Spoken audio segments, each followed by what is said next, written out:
Welcome to the final days. Today is July 11th, 2019. Today we will be viewing some large celestial orbs, foreign moons in a trackable orbit, something that looks like a giant claw hanging from the bottom of the sun, numerous light sources in the sky, light-bending lenses, and other sky anomalies not mentioned by mainstream news. All of these things are signs that we are living in the very last days, according to the Holy Bible. Later in this video, I'll explain why this is very good news and cause for celebration. I would have gotten this video out sooner, but we've had an internet outage in this area. The images we are viewing were obtained over the past few days from the Federal Aviation weather cameras in both Alaska and Canada. Our first video was taken from the west-facing weather camera located in Tanana, Alaska. The sun appears to pass just over a celestial orb that is blurred by technology and nearly hidden in the atmospheric chemicals. Contrast has been added only where needed in a few of the frames to make it easier to see the cloaked celestial object. Jesus describes the last days in Luke chapter 21 verse 25 when he says that we will see signs in the sky when the end is near. The southwest-facing camera in Red Dog, Alaska shows some very good detail of one of the hundreds, possibly thousands, of sky lenses put into place to bend light, blur objects, and otherwise cloak objects from public view. This is either a reflection of a sky lens or the actual lens. I'm not sure. This sky lens has bent the light coming into this particular FAA camera that has caused a shadowy image of the landscape to appear to be overlaid and higher than the actual landscape. These lenses cause objects to appear in locations other than their actual locations. Untold trillions of dollars have been spent on the technology to hide this inbound planetary system, the results of which are described in the Bible's book of Revelation of the end times. The enemies of Christ do not want you to know how close we are to the end. The enemies of Christ do not want you to turn your life over to Jesus before your time runs out. Information is at the end of this video telling you how to accept Christ into your life. The north-facing camera in Red Dog, Alaska shows a celestial orb blurred by technology and very well hidden in the atmospheric chemicals. Additionally, a short chemical trail placed by a military jet is further attempting to hide this object. Some contrast brings out the reddish color of this celestial object. If I avoid getting any chemtrails, sunlight, or other glare into the area of the contrast, it works much better. That's the reason for these oddly shaped, contrasted areas. Many cameras are now showing multiple light sources in our skies. For time's sake, only a few selected cameras were used to show this anomaly. The first of these videos was captured by the northwest-facing camera in St. Michael, Alaska. It appears as though a bright object is setting just as the sun is also setting. However, they are setting in opposite directions. The light source that tracks in synchronization with our sun is setting in the west, appearing as the sun. However, the other light source is leading in the opposite direction before setting. If the camera is directly facing NASA's manufactured light, it appears black, and it reflects upon the water, as viewed here from the northwest-facing camera in Teller, Alaska. This inbound planetary system will make its closest pass to Earth during the 7-year biblically foretold Great Tribulation, which will be starting very soon.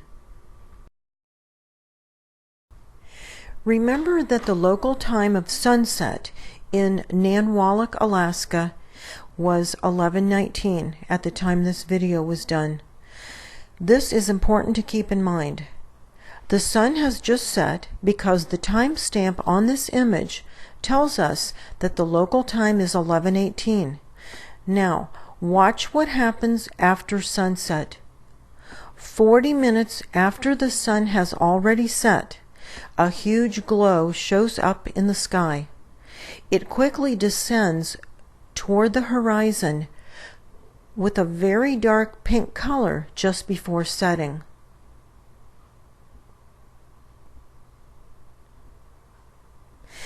Let's review that last hour of images. Okay, it's 40 minutes after sunset, and a large glow appears in the sky. It gets even brighter a full hour after sunset.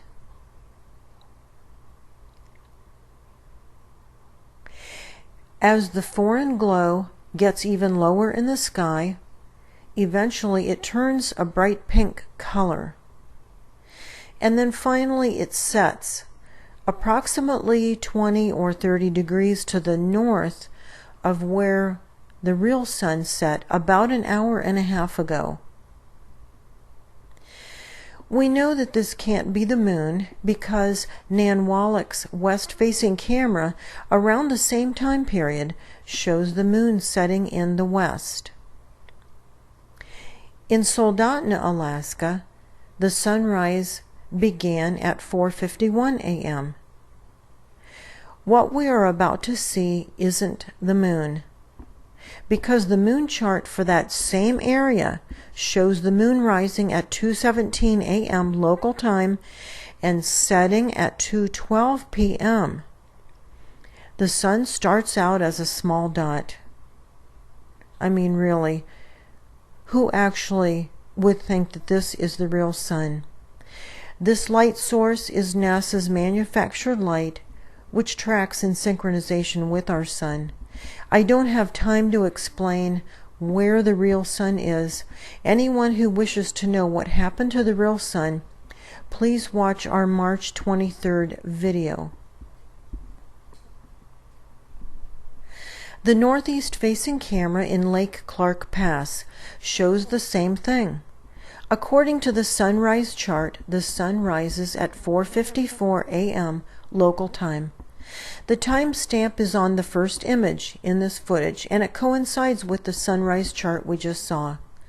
The sun begins as a small dot of light, please, and something very bright has already risen above it. As mentioned previously, untold trillions have been spent on the smoke and mirrors to hide what's coming upon the earth.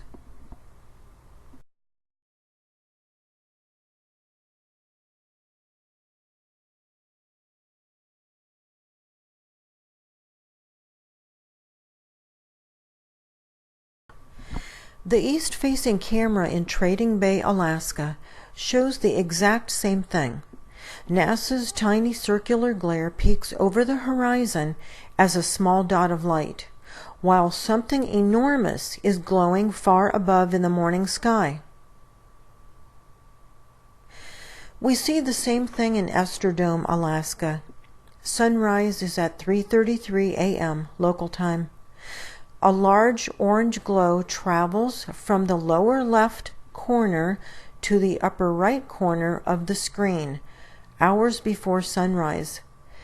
Then finally, we see NASA's tiny light rise out of the chemical fog, far below the large orange glow in the upper part of the sky. Again, sunrise in Minto, Alaska is 3:32 a.m. We see the large orange glow in the sky, while the sun is not yet visible over the horizon. Eventually, NASA's small circular light appears, tracking in synchronization with the sun. The east-facing camera in Takotna, Alaska, shows the same scenario. The sky is glowing at the top of the screen before the sun is even visible on the horizon. The light at the top of the screen is pulsating, almost as if it were breathing. The northeast-facing camera in Marshall, Alaska, shows us the exact same thing. A large orange glow travels diagonally upward from the left to the right. Eventually, a tiny sun emerges from the black chemical fog. In Fort Yukon, a large glow is seen at the top of the screen, even though the sun has not even risen yet. Eventually, NASA's circular glare rises out from behind the opaque chemical haze.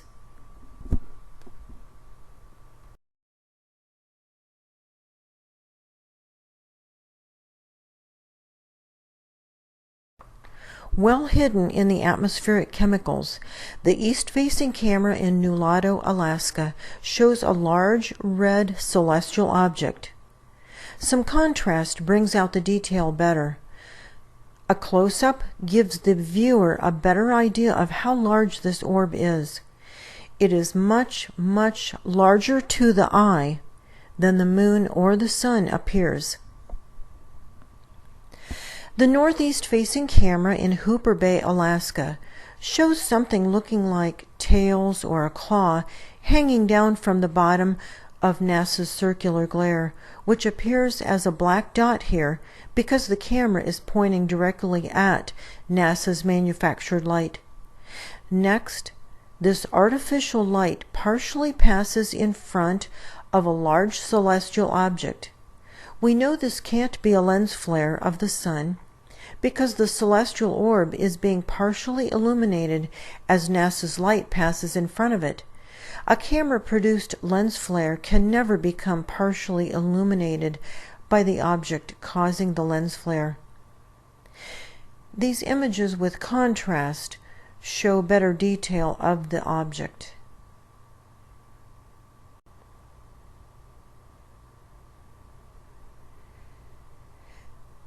The northeast-facing camera in Allakaket, Alaska, shows a similar object in the sky, blurred by technology and faded by the atmospheric chemicals.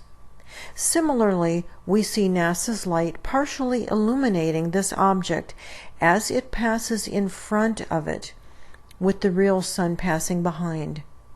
Some contrast added brings out the red color of this object.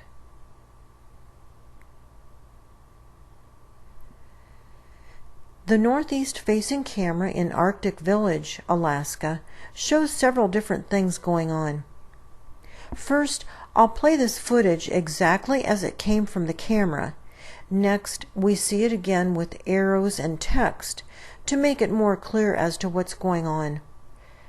We see NASA's craft, which always accompanies celestial objects that eclipse or nearly eclipse NASA's manufactured light. Here, the eclipse has already occurred. Brightly colored reflections of the craft are seen on the left side of the screen. When the sun appears to touch the right side of the screen, part of a round object can be seen. This is the top of an enormous device that acts somewhat like an umbrella to shade the eclipsing celestial object, which in this case has successfully hidden it from view. We cannot see the celestial object that's being shaded by the umbrella.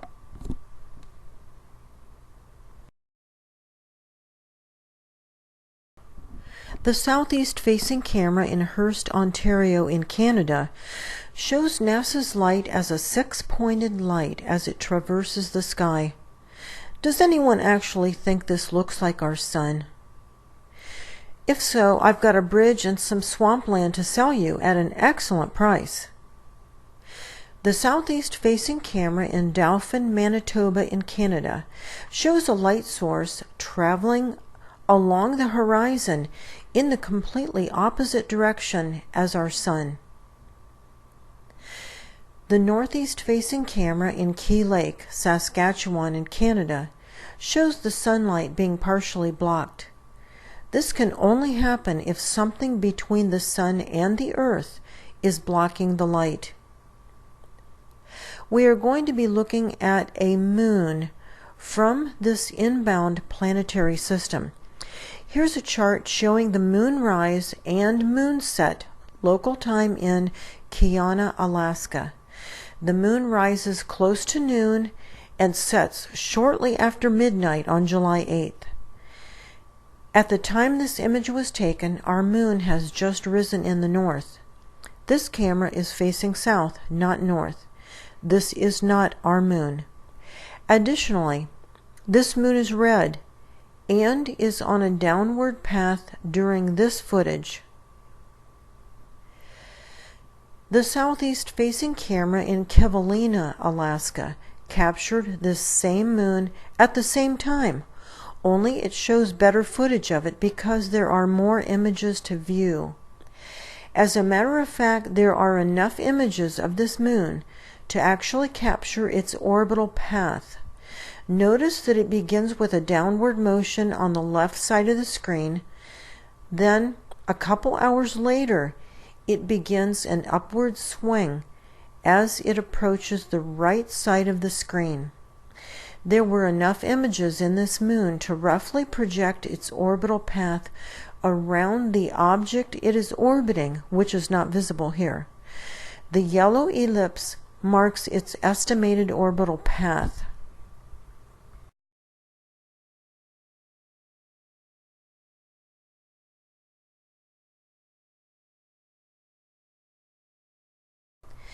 The west-facing camera in Kotzebue, Alaska, shows a reflection on this metal roof.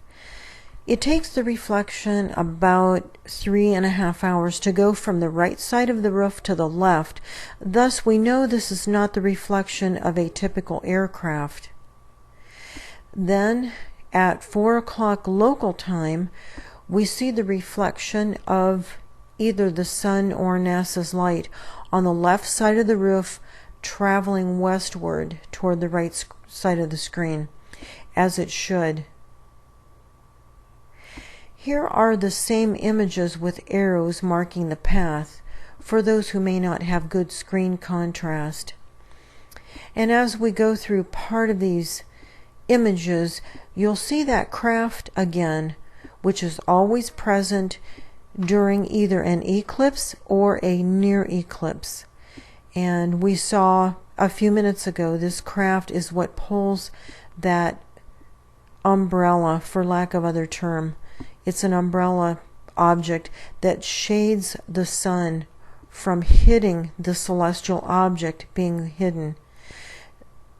This prevents it from being illuminated and becoming more visible.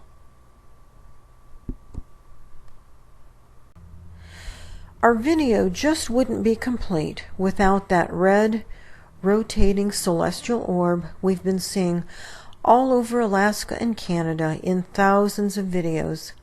Once again, this cannot be a lens flare of the sun because it's rotating much faster than our sun, which rotates once every 27 Earth days. But all of this is actually good news and cause for celebration, because Jesus has promised to remove his faithful followers from earth before God's wrath is unleashed upon the earth. This is commonly called the rapture, which will take place quickly and quietly just before God's wrath, which occurs during a 7-year period called the Great Tribulation. The New King James Version of Luke chapter 21, verse 36 reads, "Watch therefore, and pray always, that you may be counted worthy to escape all these things that will come to pass." Jesus is referring to God's wrath during the Great Tribulation. He is saying that those who are counted worthy will escape God's wrath. The Bible repeatedly promises that faithful followers of Christ are not appointed to God's wrath. To be counted worthy, we must be living in holiness. A link in the description box below discusses what holiness is and how to achieve it. The reason that your eternal soul has been sent into this fallen world is so that you can choose to love Christ out of your own free will and live according to that love. This is the only reason we are here in these temporary flesh bodies. These next few screens will tell you how to accept Christ into your life in the event you are seeking Him. Simply pause the screens if you need more time to read the text.